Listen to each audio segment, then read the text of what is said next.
Hi, everybody, and welcome to another episode of Dev to Dev, the podcast about everyday video game developers and why they do what they do every day. I'm Alex Solman, here once again with another exciting conversation. And this time we're chatting to... Hi, my name is Leyla Mamedova. I, until recently, was the cinematic pipeline manager on the unannounced canceled project at ZeniMax Online Studios. Yeah, another fellow ex-colleague, but excited to kind of dig into history. Like we were saying, on the pre-show, didn't necessarily work directly with each other. So I'm really excited to kind of get to know you a little bit more and understand your path. So I'd like to kind of open this with just a sort of going right back to your kind of early origins. What was the first thing that made you fall in love with video games? Okay, so this story is going to sound probably a lot cooler than it is. So I was born in Russia in the 90s, just a little while after the wall fell and the USSR kind of dissolved and that whole transformative period. And my grandpa was just like really into stuff coming in from the West, like now that it was allowed to. And he was the one that brought me, I think, the NES. We had like an NES, maybe a Super Nintendo, maybe a PlayStation 1. I don't know how he got any of it. Like knowing how much those things cost and how much the ruble is worth, I'm like, what were your priorities, sir? But either way, he did it. And I just remember like the first games I played were like OG Jurassic Park. I played, the Super Mario Bros. Then, but the ones that really stuck with me weirdly are the PS1 like animated movie tie-in games. So I actually learned how to lip read English from doing the Hercules tie-in game, and I have vivid memories of like the Chicken Run tie-in game. So that's where I started. And then when I got to the States, immediately my new stepdad bribed me with a PS2, which I still have actually is behind me. It's 25 years old, I think. And that is where I fell in love with like JRPGs. And that is probably my true origin, my villain story, honestly, my Jokerification. Okay, so I'm already very excited. So starting where you started, like you say, video games were kind of, hard to come by and rare, I suppose. So getting to play them, getting access to them must have been quite the thing for where you were growing up. I wish I like knew. They just kind of popped up in my house. My favorite thing though is that the experience of your parents not quite understanding what your hobbies are is universal, because I remember I was like really into Pokemon when I was little. Obviously, who wasn't, right? They're adorable. And I remember I was so excited. I was like, if there's a Pokemon game, I want a Pokemon game, not knowing that all the Game Boy games are, there was nothing on PlayStation at the time for Pokemon. And my mom's boyfriend at the time brought me a Digimon game, and I remember thinking the cover was like so scary, but then it's all I played for like ages. That's how I found out about Digimon. So yeah, it's a bizarre experience, but it was really cool. And then when we came here, I skipped right past. I remember when we were like picking up the PS2, one of the Sonic games came out at that moment. But I was like, I don't care about this blue hedgehog. Give me the anime people. I'm going to figure out what that's about. And that's how I got into like the dot hack quadrilogy. And then like my villain origin story is Xena Saga and Kingdom Hearts and all those things. So Right. Okay. And you mentioned kind of learning English through playing those early games. Absolutely. Yeah. So they didn't just impact you as a gamer, right? They impact you as a person.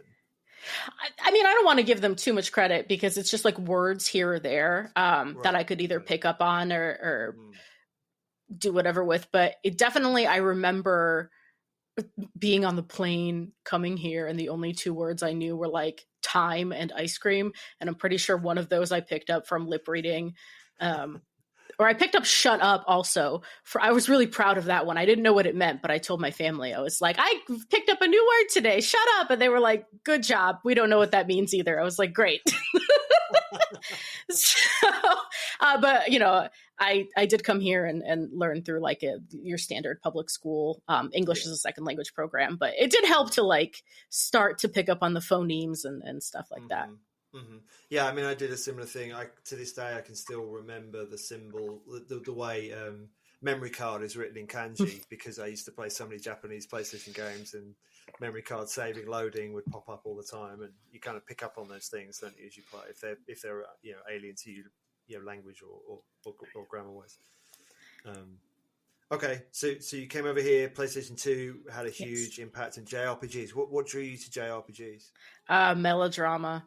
I grew up watching like soap operas with my grandma, and not American soap operas, the good stuff, Spanish telenovelas. That's what we had going, dubbed in Russian. Channel One Ru. That's what we were watching the whole time. My grandma loves to tell this story, but apparently, I never looked like I was paying attention because I have like turbo ADHD. I need to be doing 3 things at once. And at the time I would just like sit and draw. And my grandma was like, oh, she's fully focused on drawing. She has no idea what's going on. No, I'm listening to that like a podcast. And at some point, it's your usual telenovela plot line. Someone's cheating on someone else or whatever. And I just out of nowhere, 6 years old, look up and go, oh, will he make up his mind? And so I grew up on like that kind of vibe, and like my family is also very melodramatic because we're Slavs, whatever, we're Middle Eastern, we're Slavs, very dramatic people. And so like I really loved anime growing up, and as soon as I hit those JRPGs, and it's just the most like contrived, melodramatic nonsense you've ever played in your life, and the systems are so complicated that I kept my little brain busy.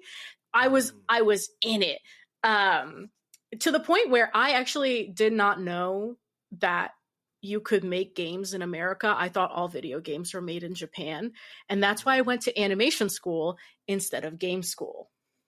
Ah, interesting. Okay, I had a very similar thought myself when I was a kid, that video games were made all in Japan. Even though there was a boatload of video game development in the UK, for some reason it was because all I was playing was Japanese games. That's what I was drawn to as well. Oh, in the UK, and like I played myself some Tomb Raider games. What, that pronounced that funny? Tomb Raider. I don't know how to say that word anymore. Tomb Raider games, Indiana Jones titles. I played things that were made in the United States. It didn't click. Yeah. And I didn't ever look at the credits. Yeah, there was something about the Japanese games. It was like, that's it. That's what I'm all about. Yeah, What did you play? Did you do a lot of the like 2000s turn-based stuff, or? I mean, I was a little bit less on the JRPG. Final Fantasy VII was well, that's not true. Secret of Mana and some of the Super Nintendo JRPGs kind of hooked me in, obviously the obvious Zelda ones, but it was more the kind of action arcade games that I was really drawn to, and Japan was the best at those. So I think that's why I was very kind of an arcade rat. So a lot of those games, like they're made in Japan, they're made by the like the arcade isn't like with the case, like the standing games. I forget. I used to play in a lot of arcade. Yeah, exactly. Yeah, arcade cabinets. So I'd play a lot of arcade games in various places. And so then being able to play those at home was like incredible. Because they were so twitch and skill based, and it was that was kind of my jam. And so many of those games were made in Japan, and when they were made over in the West, they were always a bit lame. They were never quite as good. And a lot of the fighting games and stuff like that really pulled me in. So I think that's why, similarly, I was like, yeah, but Japan is where it's at, right? They're the folks that make games, and I'll never get to go to Japan and make video games. So I can't make I can't make video games. I think probably similar. I'm not as familiar with the fighting games that come out of that region. I need a story. I know this about myself. I've learned this about myself. If I don't have a story, I just don't care. Right. And so the fighting games, I would play them with like friends. I would play a lot of Soul Calibur in like middle school with some friends and stuff. But if other people weren't around, I wasn't drawn to them at all. But I think the thematic overlap between my beautiful turn-based JRPGs that have turned me into an evil person and the fighting games, there's just this commitment to the bit that I think has stuck with me artistically. Because if you look at like the lineup of your Street Fighter or your Soul Calibur or your Mortal Kombat, those people don't look like they're going to the same event. And it's just kind of all wackadoo, but it's so committed to its own internal logic and it doesn't care to explain it to you that I'm like, oh, this is hysterical, actually. And I'm bought in to, I don't know, Chun-Li's whole thing. Or again, I'll bring up Xenosaga at every turn. Actually, one of our other coworkers is a Xenosaga freak like me. Xenosaga has I have a little figurine of her. This is Cosmos. She's, as you can see, a blue-haired, sexy android. And what Xenosaga very seriously posits to you is that this blue-haired, sexy android has the will of actual Mary Magdalene. And then the third game, it has Jesus in it. And they play it completely straight. And you're like, okay, they're leaning in. I'm in. I don't know what's happening, but that's, I think, why Kingdom Hearts works too. Because it's just like... Sure. Fully leaning in, and you're like, all right. Kingdom Hearts was such an incredible clash of those sensibilities with the sort of Disney stuff that you kind of know and love, and it makes for such a bizarre pairing. I always love the Kingdom Hearts games. I don't think you could make it today. Well, I mean, obviously they're making 4 today, but I don't think they could make Kingdom Hearts 1 today. No, I agree. Yeah, I don't think it would land or gain the traction that it did at the time, especially on the PS2. It was such a perfect place for it. So you come to America, you get a PS2, you kind of get hooked on JRPGs. Absolutely. And at this point, it sounds like me, at a similar point in my life, you have no belief that you could make video games. You can only play them, correct? Correct. Oh, I was all in on animation. I was like, I'm going to be an animator. And my dream was to work at DreamWorks. Right. Okay. So that was the destination, was become an animator and get yourself to DreamWorks. Specifically, I was like, I'm going to work on the 3rd How to Train Your Dragon movie, so help me God. Okay. Love that franchise. Oh, so good. Just a movie of all time, really. So I ended up going to animation school. Actually, I can tell you two movies that really locked me in. One of them was a good one and one of them was a bad one. The good one, wasn't a bad movie. The shot was bad and it galvanized me. The good movie that really got me to animation school was 2009 Princess and the Frog. There's like this very specific moment where oh my God, what is his name? Is it Prince Navi? No, I can't remember the prince's name, but he is a frog, and it's during Dig a Little Deeper, which is like the wise old lady song.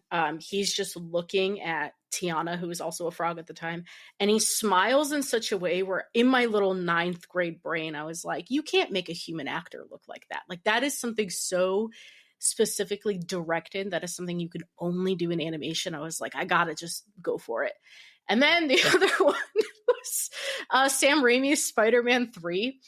Right. I might be misremembering, but I think there's a shot where Tobey Maguire as Spider-Man runs. It's like in the very beginning of the movie. I think he's like going to that rally in the beginning of that film. I could be misremembering, but I think what happens is he like jumps onto a rooftop and then runs in front of a superimposed image of the American flag.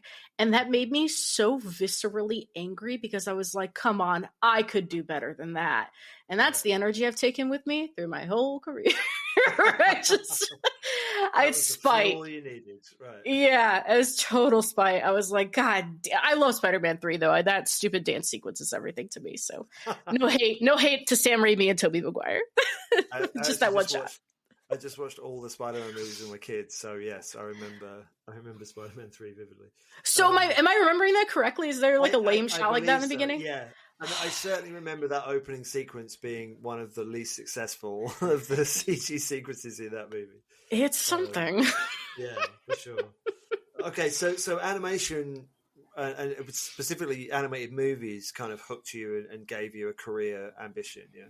Yes, correct. I went to animation school. I did very poorly. The thing about being 18 is that sometimes you make questionable life decisions. And at the time, without getting too into it or being too much of a downer, I was not doing well mentally. I did not have a great home life during that period of time. And so basically my goal was just like, I need to get the hell out. And I don't know if you've heard, but school in America is very expensive. So not only was I not doing well mentally, I went to a very expensive school because that's the American dream that they sell you, right? You go to private school, you do well, you're successful. So I said, fuck it. I'm signing my life away. I'm signing a mortgage here. I'm going to go to the school. I'm going to be good. Problem is, I did not know that physical bodies have limits.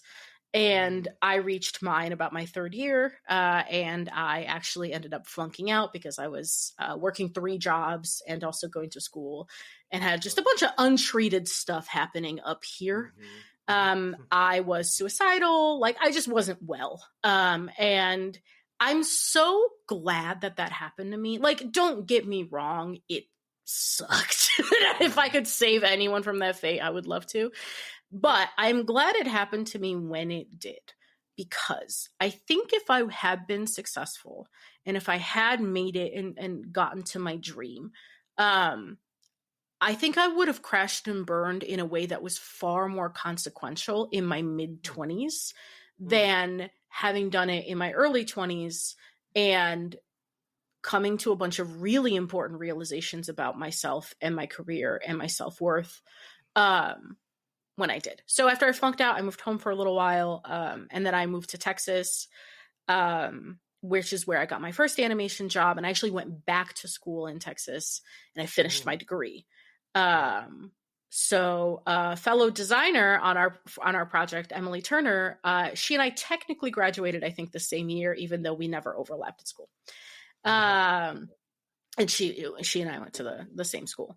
But yeah, it was tough. It was a really tough period of my life. I actually don't remember much that happened between like 2010 to 17, 18, because it's just, that's what trauma does to your brain. It just shuts it down for you.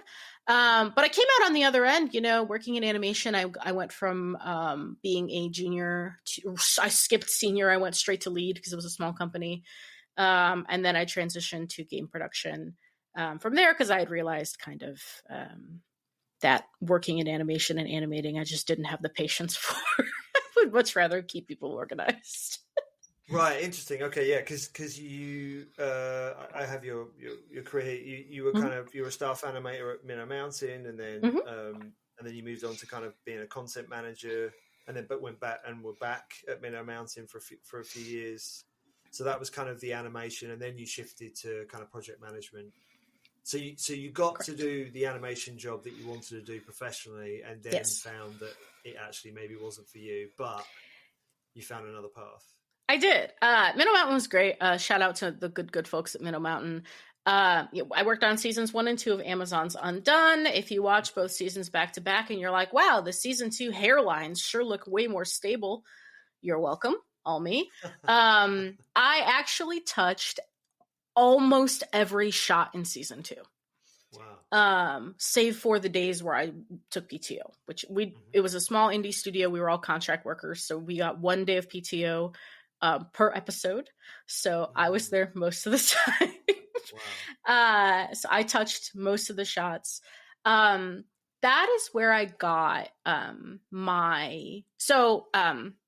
cinematic pipeline manager. I'm a producer who kind of turned into this researcher, pipeline manager, person who designs this giant workflow. And for folks who might be listening who don't work in cinematics or don't know cinematics is one of the more complicated pipelines you can make in games. Usually only bigger studios, unless it's like jury rigged.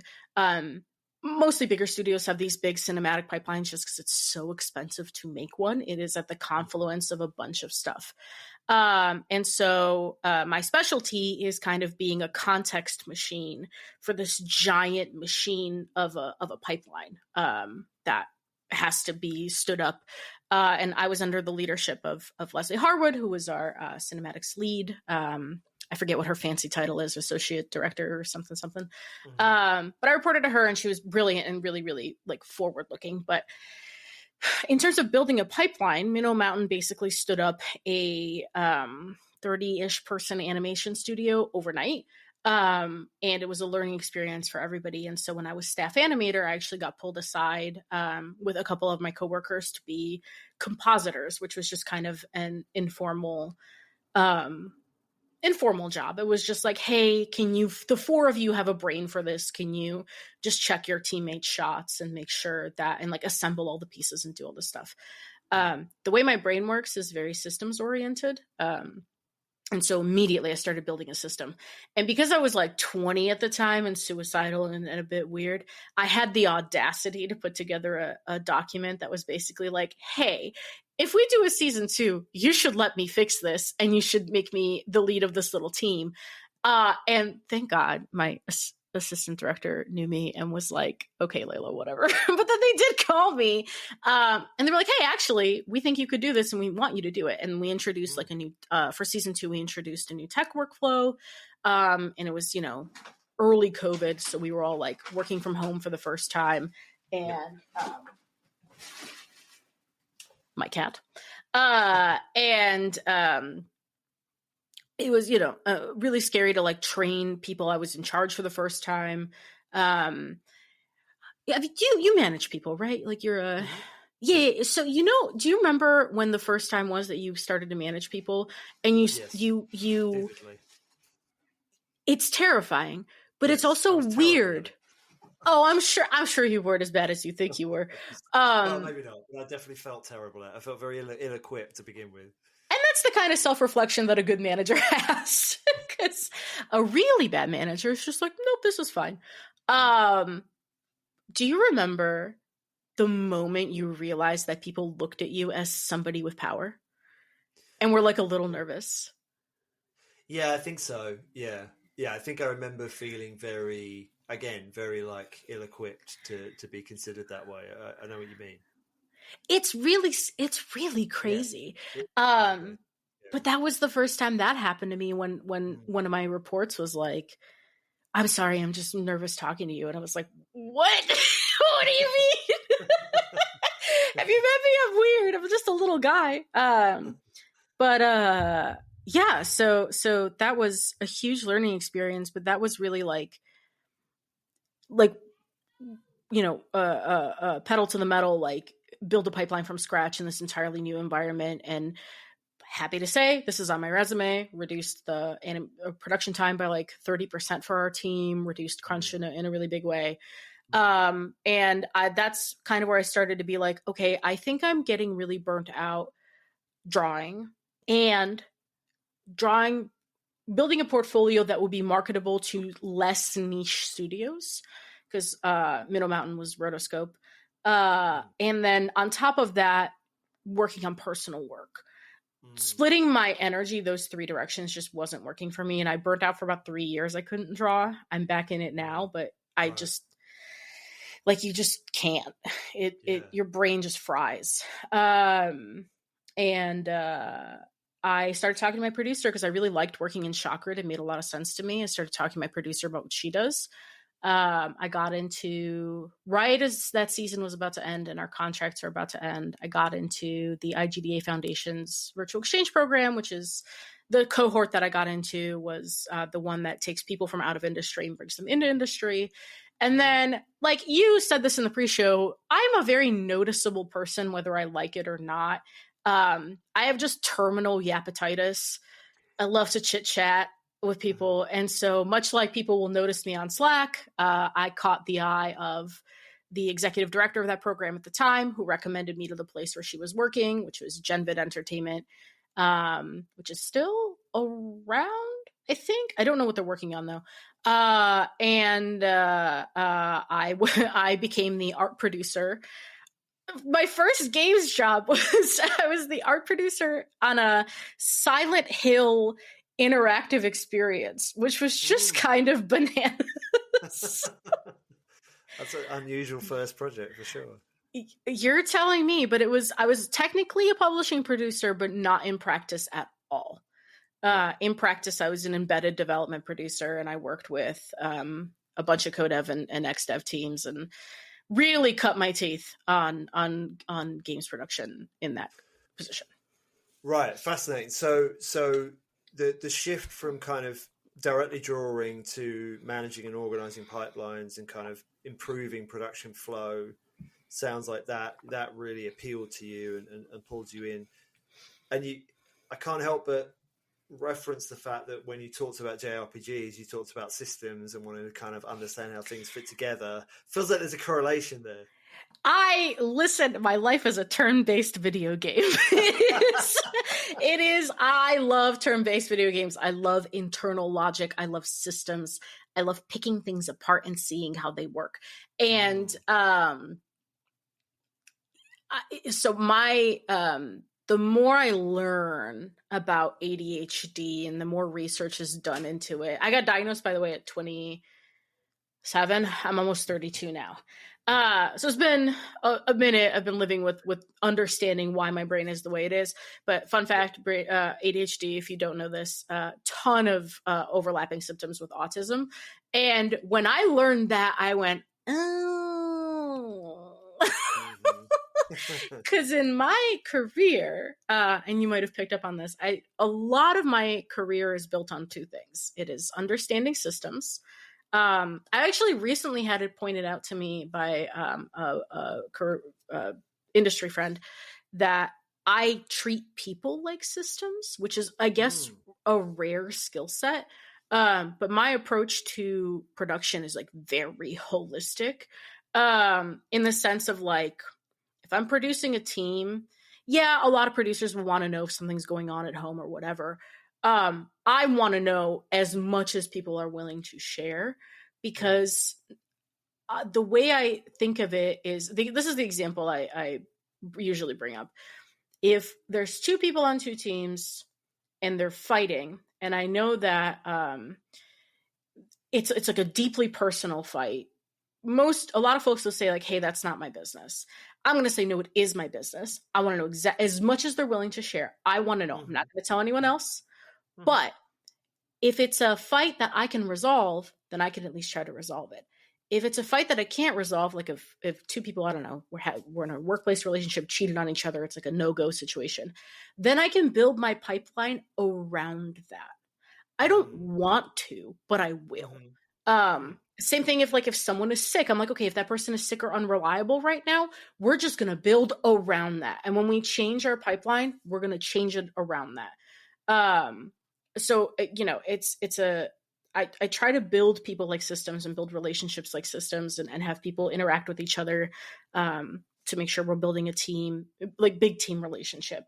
But that being said, I think people get really confused by me because at work and in this conversation, for example, you are my colleague, right? I would be talking to you as I would maybe in a meeting. Very upbeat, very, I don't know. People say I'm very like energetic, and I'm like, cool. As soon as I leave, flat, done, over. That because everything I know about interacting with people comes from the systematic understanding of interactions. I am always just building on an interaction tree in my head. I got dialogue options in front of me right now. They got skill checks next to them. Yeah. And it's like I just have to treat it like that in my head. And that is really tiring when your entire job is talking.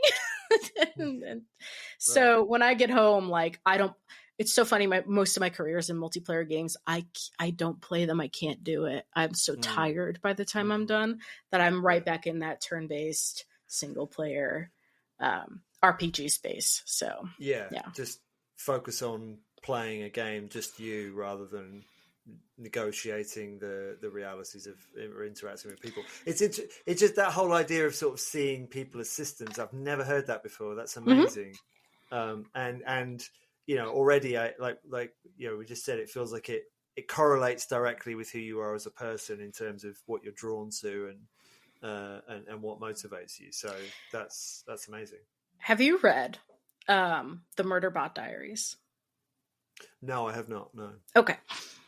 I I've never related to a character more than Murderbot in my entire life. Which is a funny sentence to say because it calls itself Murderbot. Yeah. But it's so for folks who don't know, for who might be listening, Murderbot Diaries is a series of novellas by author Martha Wells about this in the far, far future in deep space, this security construct that looks humanoid, that has broken its governor module and therefore no longer takes commands from the company that it belongs to. And all it wants to do is watch TV. It wants to be left alone. Yes. There's a pretty good Apple TV adaptation. Yep. I'm lukewarm on it, but it's Alex Skarsgård gets it. But the books are all from Murderbot's perspective. And I, on social media, I follow a quote bot that's just like Murderbot bot. And it just constantly reminds me that me and Murderbot just think the same way. It is just, it's so crotchety in its interior monologue, and the answers that it comes to seem so obvious to it, but it is dealing with these like irrational but well-meaning human beings that it likes and wants to protect, but it's just frustrated by the way that the world doesn't make sense because it doesn't adhere, it doesn't have the same clarity that it has about the problem space in front of it. And I find that so relatable because my inner monologue is so crotchety. I'm like, I'm like, why aren't we coming to this very obvious conclusion that is right in front of me? And that's the frustrating part of like having a brain wired like this. But it's just, I think the more exposed I become to, people who maybe think similarly, or I think the benefit of a diagnosis is not necessarily to pathologize everything I do, but it does give me a frame of reference and avenues to investigate why I might feel certain ways about things.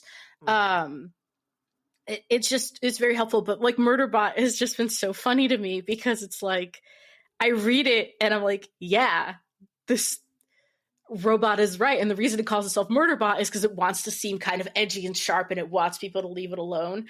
And I'm like, yeah, that's why I'm goth.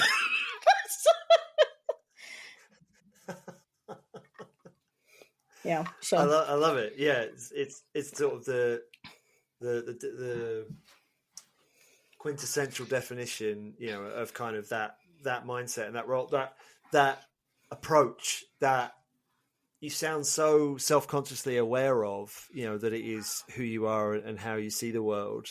But also in many ways it sounds like it's almost a superpower for the focus that you've taken on in terms of organizing and shifting and, you know, pipeline work, etc. That it sounds like, I mean, you mentioned ShotGrid, right? ShotGrid, for those that don't know, is kind of my friend, my enemy. I having briefly dabbled with it recently, I can see why. It's both those things, but it's very much kind of an organizational tool for that very complicated pipeline process of, you know, of building. I mean, not just cinematics, but you know, it seems to primarily be focused on cinematics, and it feels like that tool itself is perfect for someone that wants to. And you know, I don't know ADHD that well. I don't, you know, I'm pretty sure I have some version of it, but having chatted to some other people about it, there's an element of kind of keeping all the plates spinning and kind of having all those stimuli that something like ShotGrid is like perfect for, because it's got so many areas of it. It's got so many lanes that you've got to keep stuff organized in. I would imagine that you kind of connect with that, and you can use it very effectively. It makes sense. Yes, it makes sense to me. Yeah. The thing that makes me more of a specialist in the very specific lane that I'm in is that my mission in life is to learn how to explain it to other people in a way that makes sense. Because I see the vision. I'm like, ooh, I do. I see the Matrix. I'm like, ooh, I understand that it's like it's so hard to explain, but like basically the way it works is anything can be anything. You set up, you have specific entities for shots, you could set it up for whatever cinematics. We actually had a custom entity on our project that was quests that I was like testing. We didn't end up using it, but it's like you can make a folder for all these things, and you can like assign attributes to entities that are shared with other types of entities, and you can filter in like 100 different ways, and it's very matrixy. And it requires a lot of initial setup, and it also requires a lot of really thorough documentation. The other problem with ShotGrid, Autodesk, no hate, but Autodesk continues to buy up other pieces of software and then kind of like haphazardly tacking it onto ShotGrid and going, here you go, new feature. And you're going, great. Is this integrated into the other feature that has an overlapping set of features? Nope. Okay. I guess this is just choices we have now. Yeah. So it's very confusing to explain to other people. And part of the reason I got hired in the first place was just because teaching is something I'm really passionate about. I think giving people the right amount of information is something I'm working on. Because my approach was give people the most information because I want the most information, and then I decide what's important. I've learned that people who are not Murderbot get overwhelmed, and I go, okay, so now I'm working on giving the right amount of information for people who need to know. It's a complicated piece of software, but like it makes sense to me. And the thing I've been saying for the past year or so is like the key to AAA efficiency, budget efficiency, is not AI. It's not a chatbot. It's 30 perverts like me. Put 30 of me in any AAA studio, see what happens. See how things get organized. And it would be so beautiful. So it sounds very much like you have found a role that is like the perfect encapsulation of who you are as a person. It really, sort of suits your mindset, your thought process, your who you are, and that's it sounds like you sort of found that in that shift from animation into production, and since then that's just been your home. It's not all roses, obviously. I think that the thing that I'm working on now, other than the information thing, is just I think I overcompensated at some point in my early career for I think I got too friendly and too open. And that was useful in a position like at GenVid, where I was working with people who had way more power and experience than I did. We were in a tricky production environment. And, the art director that I was working with was like a Diablo 2 veteran. And the everyone else I was working with were like, Lord of the Rings online veterans and like had these huge resumes. And I knew I could do the job, but I had to convince them that I could do the job. And our relationships, some relationships within the team were kind of deteriorated already by the time I came in. And so I had to be the friendly little guy that patched things up. And the way that you can build relationships when you're a woman without getting stereotyped is you really lean into kind of the disarming, funny, friendly little guy thing. If you talk to women across the industry, you'll probably get a fair number of us that have learned that trick. That if you just present yourself as a woman, you can either not be taken seriously, you will get called too serious or mean or whatever. But if you're funny, that's disarming. People don't know what to do with funny. Unfortunately, funny to me is exhausting. So like I like being a little jokey jokester, but doing it for work all day is really tiring. And I'm trying to find this balance now between liking to make jokes and liking when people like me, and I'm friendly, I like to think. But the problem with that now is as I'm kind of graduating to a more senior position in my career, when I lock in, people get really scared of me. They're like, whoa, where did that come from? Because I'm just like very serious suddenly. I'm trying to find a balance between those two things that feels more authentic, where I'm like, more serious. And again, with the ADHD thing, it comes with something called rejection sensitivity dysphoria, which is like if someone tells you no or you feel like they don't like you, it feels so much worse than it does for people without this brain wiring. And I am really trying to focus in on telling myself like, hey, it's okay if I present myself more seriously and that means people are a little bit intimidated, I'm just moving into a position where that is now more okay. Yeah. And then it's okay if people take time to warm up to me. So I'm trying to find a space to, like, yes, the functions of my job, as you were saying, are a really good fit for me. But the way that I execute those functions is the thing I'm working on now, because I don't think I have the mental capacity to keep doing what I've been doing for the last, 5 years or whatever.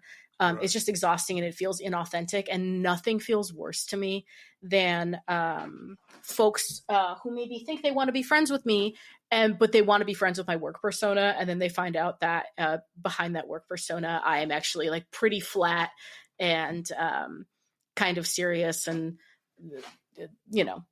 I don't actually talk all that much. Right.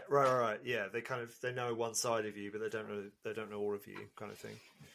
Yeah, and the two sides are very quite different. Also, I'm so sorry for the audio quality. My cat is really trying. Right? That's okay. What is it? Is it an orange boyfriend? Yes. Oh. Yes, it is. And now he's going to be up here because he makes less noise up here. Oh, what's his name? This is Toulouse. Toulouse. Oh, I like it. Yes, he's it's all good. My little man. The only reason I don't have cats climbing all over me is because the door's closed, so I know how it goes. 1-bedroom apartment. There's not much that could happen in here. Exactly. So just sort of going back to that transition so you went from animation, the creative field of animation and TV shows creation into video games. Mm-hmm.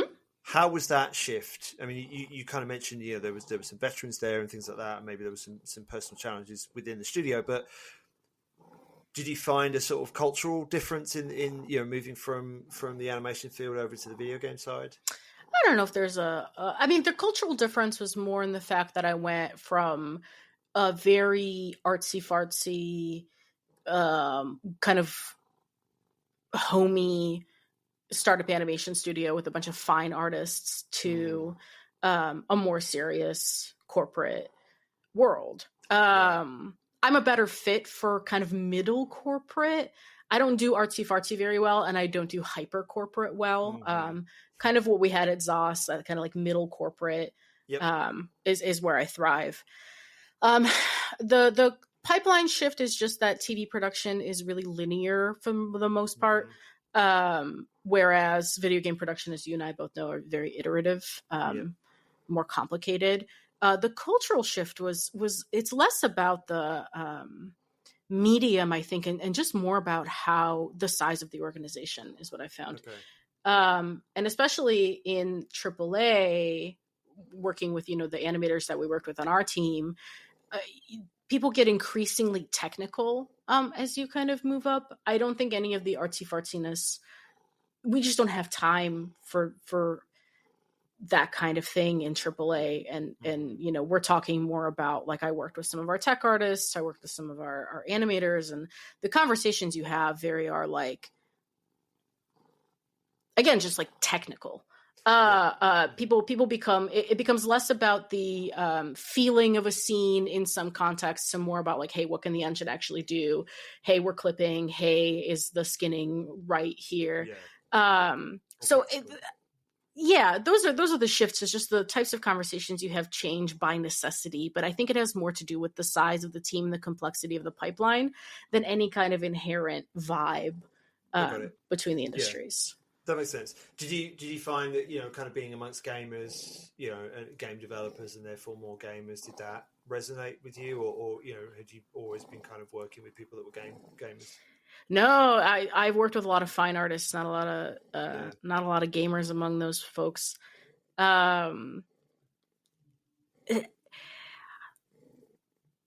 That's a really interesting question. I don't think I've thought about it in terms of resonance. I can find my people, my JRPG perverts very quickly. there's again one person in particular on our team who we clocked each other right away, and I was like, there they are. I do find myself not judging, but I do find myself hearing people talk about the games that they like and going, "Oh, you make sense to me now." Mm-hmm. And it's just I feel suddenly very seen. either see, yeah. I'm like, somebody will say something and I go, oh, that's where your whole thing comes from. Right. So you directly correlate kind of people's gaming habits with who they are as people. Who they are as devs. Because their tastes are their decision making starts to make sense to me. Right. Okay. Because what is art but decision making? Very true. Yeah. Can you give me a nondescript example? I mean, I can't even like pull one from my head to obfuscate. But like you even pointed out, right? Or I talk about like my systems based JRPGs all the time. I want everything to be a system all the time. I'm also very big on if you have a narrative driven game, I want your systems to make sense with the narrative driven game. But I'll hear someone talk about liking, let's say, I don't know, Fortnite or something. And then there'll be a person who will push, for example, more social function in the game. And that's their focus in a way that doesn't make sense to me as a priority because I have different experiential goals. And then I'll go, oh, that's why you're pushing chat or emotes or whatever. I'm like, because that's the thing that you're drawn to. Or sometimes it'll be genre based too. Sometimes people talk to me about, oh, I like The Last of Us or something. And I go, oh, I see. That's why you're drawn more to the enemy design or whatever. Like it just clicks what people are paying attention to. Yes. And I found that very interesting because I'm better at discerning that from games than from like people's favorite movies or whatever. So you've pretty much summed up the very reason why I'm doing these podcasts, Layla, because that is exactly the thing that I find fascinating, right? Because especially as a designer, you invariably have to separate what you like to play and what you're drawn to from what you're doing, right? Not all the time, but there are often times where like, oh, that's not necessarily my jam, but I need to apply my understandings to it, understand it and then apply my understandings from it. And so I think you're absolutely right that, the role we do in game dev and the games we play are so intrinsically connected to who we are, and how we separate those or not can make a huge difference over the way we make games and the way we play games. Yeah, exactly. Which I guess leads me to ask you, in terms of like, when we talked earlier about the fighting games and stuff, but what of that do you feel like you carry with you? Like what do you focus on then as a result of that? I mean, historically I've focused on game feel a lot, right? That's the thing I'm the most curious about always, because in my opinion, video games are nothing without interaction, right? If they don't have interaction, they're not video games. And in my opinion, and the quality with which you interact with them, to me, can often determine their inherent quality. Now, that doesn't mean that everything has to be Twitch, right? No, I'm not saying that. But the call and response of game feel, right? I press a button and the game responds and gives me feedback, to me is what makes video games. And so I'm constantly obsessed with that, right? How games feel, why they feel the way they feel, when they feel good, why they feel bad. That's been very much my bread and butter. So I'm drawn to games that have good and bad feel because it's fuel, right? It's fuel to me. Right. But I'm also very drawn to games of different types to understand their feel, right? The feel of a JRPG, a tactical JRPG versus the feel of a fighting game, right, are very different, but the rules are very similar. And so that's, I think that's why I have quite an eclectic taste of video games, partly because I'm obsessed with that element and partly because I think I have a form of, I like to jump around between lots of different things. So I'm very all over the shop, gaming wise. So it's my personality, I think.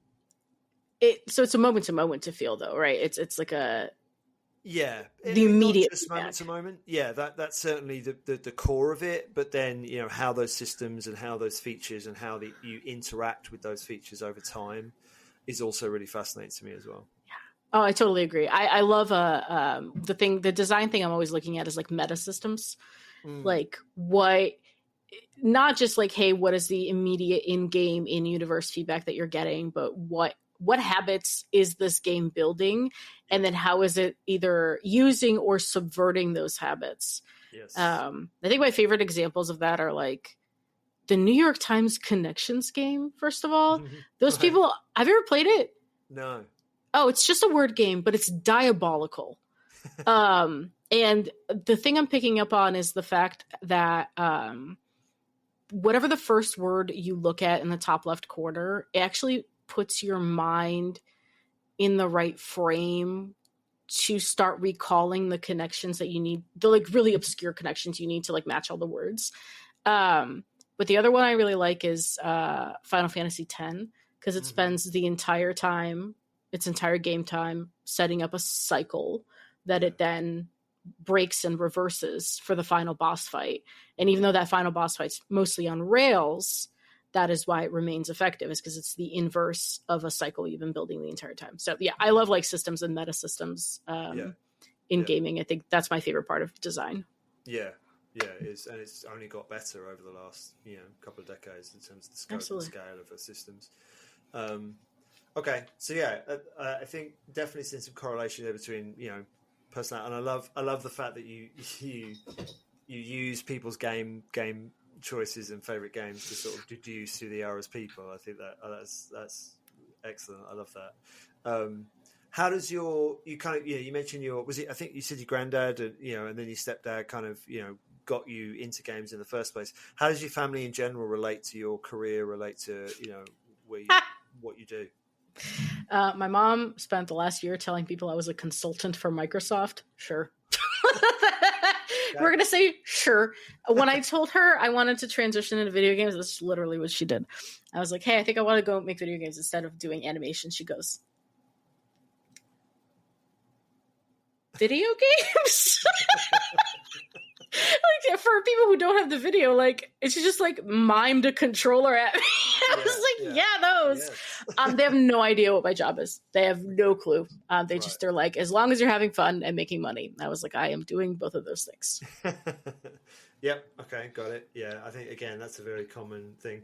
And have you ever had people kind of externally relate to what you do, when you've said, oh, I work on this or I've worked on that? Like, do you have any kind of stories of people that have kind of connected with what you do from the general public? Not yet. Our Silent Hill project was not very successful, and that is okay. I'm famous to about 30 people because I was a dev streamer for it. Right. Our project obviously will never see the light of day, or at least is not likely to. So not yet, but I also am a very private person where I actually don't tell people I work in games for a while. My first thing that I say is that I'm a project manager. Then I will say I'm a project manager in tech.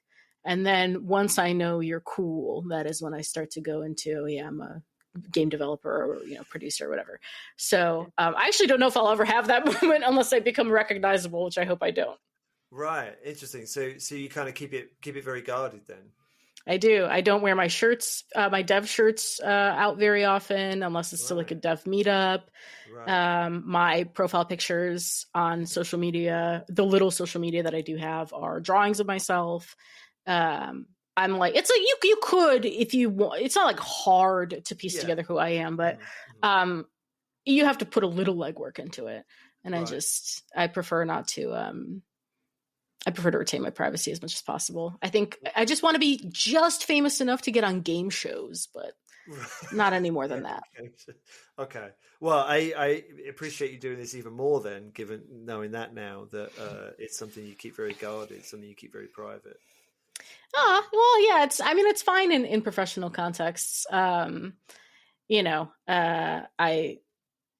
am happy to have the opportunity to chat, and I think it's important. I like projects like this because I think there's like this weird dehumanization of game devs.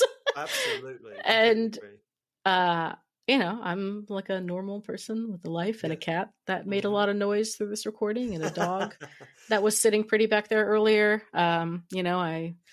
After this, I'm going to do chores. It's just, we're normal people with normal goals, and there's no like, I sometimes get this impression that people think we're like this like mustache twirling, class of villains. It's like, no, it's just a bunch of nerds.